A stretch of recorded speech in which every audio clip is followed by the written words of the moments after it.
Good afternoon, everyone.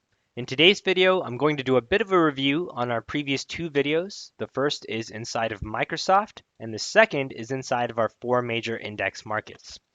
Now, starting with Microsoft here, on Jan 19th, this is what price activity looked like. We were expecting more bearishness given the fact that we had broken past level 1, level 2, and our third and final level was 291.49. Now, for those of you that did take this trade idea, Microsoft hit our 291.49 target today. In fact, in the morning, it looked like we were well overshooting it before we had the buying program come back into play. So the Microsoft trade now hit the target. We have earnings coming up tomorrow as our next catalyst for some sort of volatility. And I'll be using that to try and predict what actually happens for the next tradable move in Microsoft. I still think we'll continue to break past below the 291.49 level, but earnings to me will be the telltale sign of what actually happens. Now moving on next to our index markets here. So we had SPY, Dow, Qs, and IWM, and these were the different levels we were looking at, all built using the Fibonacci retracement tool. You can watch yesterday's video if you'd like to learn a bit more about this, the context. In fact, both the Microsoft and this video. But let's go now through to the levels to see what actually happened. So inside of SPY, our next level we were looking at was 420. We fell a little bit short of that today before we saw buyers come right back into play. I imagine we're going to see a shorter term bounce that gives us all an opportunity, at least for those of you looking to still get short. And I think 420 is still an active level. So we'll see what happens tomorrow, but we also have our 3-period Keltner wedges telling us we're officially in a place where we should start to see some sort of a shorter term bounce. Now next up we have the Dow, and to me the Dow is still the most interesting and the one where we still have a nice trade idea.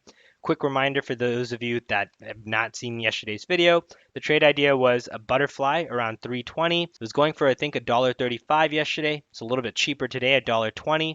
So depending on what price activity gives us tomorrow, you may even get a slightly better entry there. Now, in terms of why 320, that was our next Fibonacci level on the downside, which is also fairly close to that 1272, and there's no downside risk in this trade. If we overshoot and go straight to 290, that risk to reward still made a lot of sense. Max risk 120, max potential gain if we overshoot that on the downside, 380. So that's the Dow. Now moving on next to the Qs. The Qs, we tagged the one level we had, which was 336. Similar to Microsoft here now, I think it's a bit of a waiting game. One other interesting ticker that we didn't discuss was Meta, or Facebook, however you want to think of it. And there too, we've hit our Fibonacci zones. We have earnings coming up. Wouldn't be surprising to see a bit of a shorter term bounce here. Now, moving on to our final index market.